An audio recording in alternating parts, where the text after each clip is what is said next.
berarti kita bisa belajar bersama, kita bisa mengusung pemikiran bersama bahwa persoalan ini persoalan yang sangat penting, berarti, dan perlu kita tularkan melalui masing-masing ataupun juga melalui blog, ada blogger, ada pers kampus, dimanapun tempat kita belajar, tempat kita berada, bisa kita tularkan pengetahuan kita yang sudah kita dapatkan nanti, baik dari workshop hari ini maupun besok pada saat turun lapangan. Kita sama-sama belajar di sini.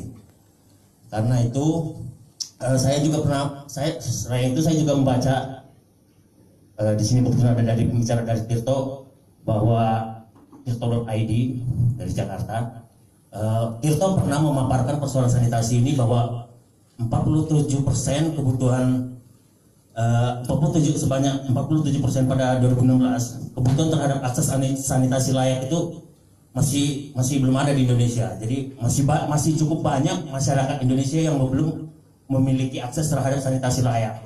Karena itu ini sebenarnya, dan itu data itu diungkapkan oleh Menko Perekonomian Ibu Puan Maharani pada saat itu.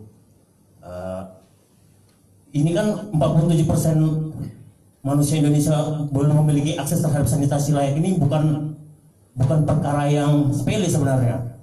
Ini persoalan yang serius sebenarnya kalau mau didalami lebih jauh. Tapi disinilah kita belajar apa sebenarnya sanitasi dan bagaimana kita masing-masing dari diri kita bisa bertanggung jawab bersama.